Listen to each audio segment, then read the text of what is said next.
Good afternoon. Thank you all for being here today. Yesterday, the California Highway Patrol suffered a tragedy. CHP officer Andre Moye was killed in the line of duty. At approximately 5:37 p.m., Officer Moye was on a traffic stop on Eucalyptus Avenue west of northbound 215 in the city of Riverside. Officer Moye was impounding the pickup truck from that traffic stop. At some point during the stop, the suspect retrieved a rifle from his vehicle and assaulted Officer Moye.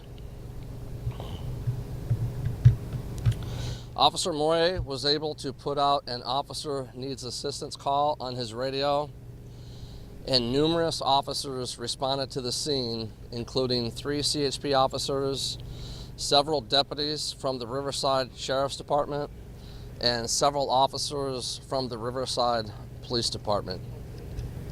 During the gun battle with the suspect, as I mentioned, Officer Moye sustained serious injuries. He was life-flighted to the hospital, where unfortunately he succumbed to his injuries.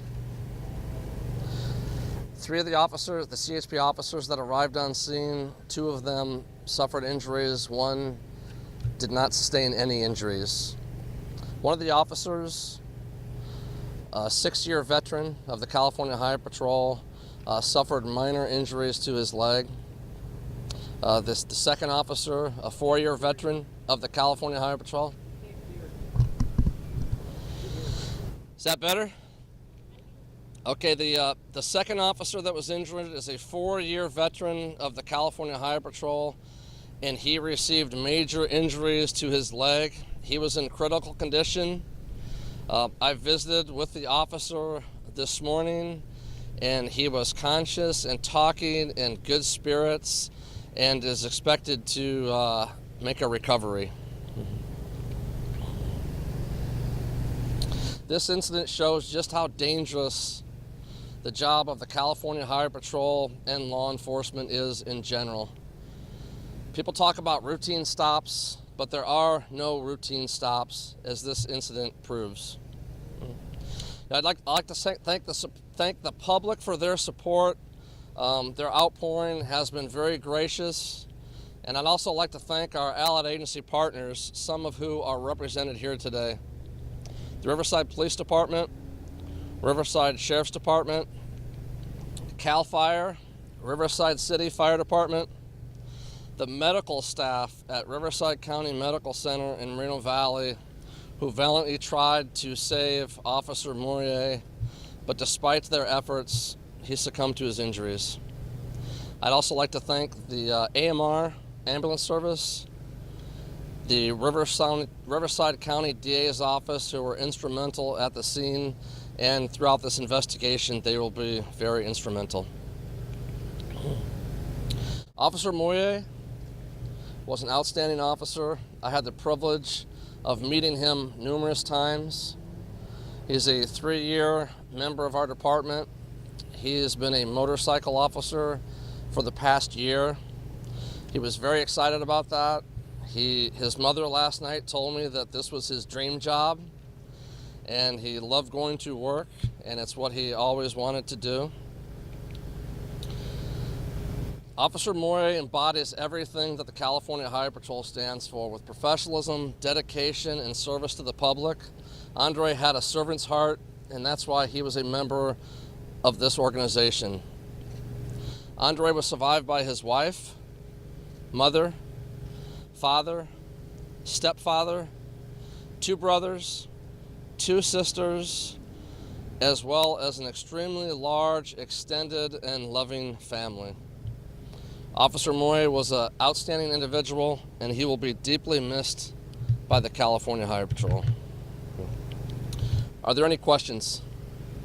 We understand that one of the last things that Officer Moye did was volunteer on his day off on the 4th of July to participate in a parade here locally. It sounds like that typifies the type of officer that he was. Can you just share a little bit more? Well, he was a very caring and giving person. Talking with his family last night, that's just one example of numerous. He was always here. He's the type of the guy that everybody liked. And I actually met him when he was training to be a motorcycle officer. He was training with the entire motor squad from our 3 metropolitan areas. Got to speak with them. It's a very difficult class that they go to. He was very confident, very positive in his abilities, and he went up and he passed the school first time with flying colors. But he was a very caring individual, and he was very well liked and respected by the entire staff here. Any other questions? We're still very early in the investigation, and as you say, there are no routine stops. Is there anything about impounding a vehicle, anything that your officers should be watching out for that maybe?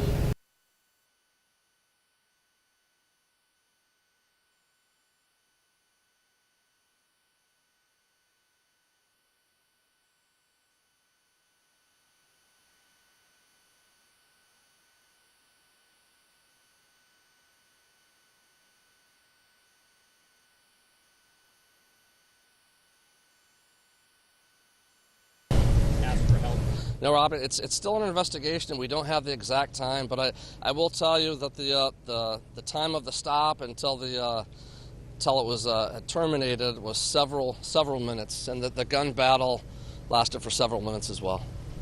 Chief, can you talk specifically why was Officer Poirier impounding? Not at this time. The investigation's still going on, and I don't want to discuss those details at this time. Have you been able to observe any video of what happened from traffic cameras or any other cameras? We have seen some video. The investigators are sifting through those, but I'm not going to discuss anything that we have right now. There's a lot of security, Chief, at the hospital. Can you comment on that? We know SWAT Chief is there as well as armored vehicles. Our partners, Riverside County Sheriff's Department, they were providing security at the hospital, and I will let Sheriff Bianco discuss that. Chad Bianco, Riverside County Sheriff. If I heard you, were you talking about the security at the hospital? We did have a large contingent of security at the hospital. In a situation like this, we have someone engaging for an extended period of time in a battle with law enforcement. We have 3 officers there at the hospital in addition to the suspect. So out of an abundance of caution for not only our deputies, the officers that were there, but also a hospital staff, I made the decision to make sure that we had plenty of security there to handle anything that might happen. And how do possible gang ties that the suspect may have in play there? We're still looking into that. Obviously, in the very beginning, we run off of everything that we're told, off of rumor, off of speculation, off of social media. So we had to follow up with all of that today and probably in the next several days. But when we're told of that information in the beginning, that plays into part of why I made that decision to have that security there. Can you share what, if anything, you learned from the search warrant you served today? We're not going to share anything about that. It's too soon to share that information. Did you know this source?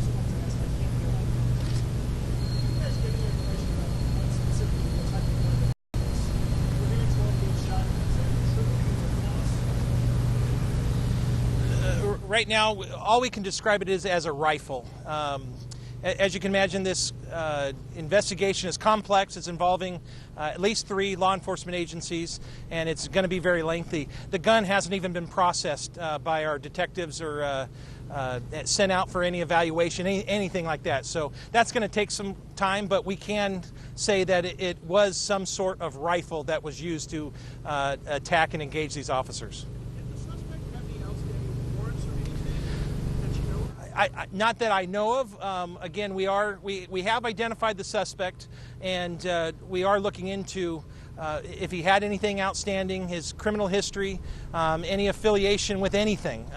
That's an ongoing process, but we don't have any information to release right now as to if he was actually wanted for anything or what led to his motivation to commit this act. All right, thank you guys. Ladies, that will conclude the press conference. We will not be holding another press conference. All information, all updates will be conducted via our Twitter account. Also here shortly, we'll be conducting any Spanish, for those of you that need Spanish response, we can go ahead and provide that for you guys, okay? Thank you all for coming. Thank you. What's your Twitter account? Inland? Our Twitter account is CHP Inland. Thank you, guys.